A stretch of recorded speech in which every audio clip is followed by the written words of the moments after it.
കടുത്ത ചൂടിന് ആശ്വാസമായി സംസ്ഥാനത്ത് പരക്കെ വേനൽ മഴ വരുന്നു. ഇടുക്കി, കണ്ണൂർ, കാസർഗോഡ് ജില്ലകളിൽ ഇന്ന് ശക്തമായ മഴയ്ക്ക് സാധ്യതയുണ്ട്. അതുകൊണ്ട് തന്നെ യെല്ലോ മുന്നറിയിപ്പും നൽകിയിട്ടുണ്ട്. മണിക്കൂറിൽ 50 കിലോമീറ്റർ വരെ വേഗത്തിൽ കാറ്റ് വീശാനും സാധ്യത.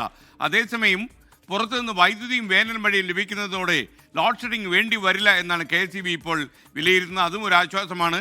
കൂടുതൽ വിശദാംശങ്ങളുമായി ഷബീദ് റാവുത്തർ തിരുവനന്തപുരത്ത് തത്സമയം വീണ്ടും ചേരുന്നു. Shabeed, welcome back to morning show. പറയൂ.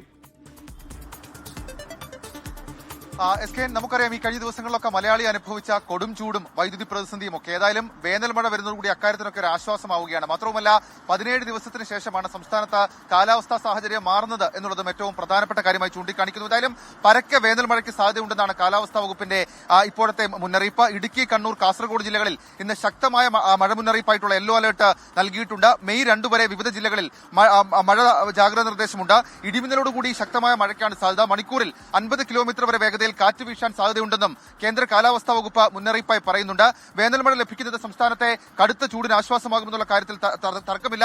ഇന്നലെ പകൽ സമയത്ത് പാലക്കാട് ജില്ലയിൽ രേഖപ്പെടുത്തിയ താപനില 38.2 ഡിഗ്രി സെൽഷ്യസ് ആണ്. തുടർച്ചയായി നേരത്തെ സൂചിപ്പിച്ചതുപോലെ തുടർച്ചയായി 17 ദിവസങ്ങൾക്ക് ശേഷമാണ് താപനിലയിൽ കുറവുണ്ടാകുന്നത്. എന്നാൽ മഴ ലഭിക്കാത്ത സ്ഥലങ്ങളിൽ താപനിലയുമായി ബന്ധപ്പെട്ട മുന്നറിയിപ്പുകൾ, ജാഗ്രതാ നിർദ്ദേശങ്ങൾ അടക്കമുള്ള കാര്യങ്ങൾ പാലിക്കപ്പെടണമെന്നും ദുരന്ത നിവാരണ അതോറിറ്റി അറിയിച്ചിട്ടുണ്ട്. അതേസമയം വൈദ്യുതിയുടെ കാര്യത്തിലാകട്ടെ കഴിഞ്ഞ ദിവസവും മന്ത്രി കെ കൃഷ്ണൻകുട്ടി അടക്കം ആവർത്തിച്ച് പറഞ്ഞത് സംസ്ഥാനത്ത് ലോഡ് ഷെഡിംഗ് സാഹചര്യമില്ല, അല്ലെങ്കിൽ അങ്ങനെ ഒരു കാര്യമില്ല എന്നൊക്കെയാണ്. പക്ഷേ നമുക്കറിയാം, ഇപ്പോൾ ഈ വേനൽ മഴ വരുന്ന സാഹചര്യത്തിൽ പല ഡാമുകളുടെയും ജലനിരപ്പ് ഉയർന്നിട്ടുണ്ട്. ഇന്നലെ തിരുവനന്തപുരത്തിന്റെ മലയോര മേഖലയായിട്ടുള്ള അരുവിക്കര ഡാമിന്റെ ഷട്ടർ തുറക്കുന്ന സാഹചര്യം ഉണ്ടായിരുന്നു. ഏതായാലും അതടക്കം ആശ്വാസമാണ്. വേനൽ മഴ അടുത്ത മാസം ഏതാണ്ട് 4-ാം തീയതി വരെ തുടരും എന്നൊക്കെയുള്ള മുന്നറിയിപ്പാണ് നിലവിൽ ഇപ്പോൾ ലഭിച്ചിരിക്കുന്നത്. SK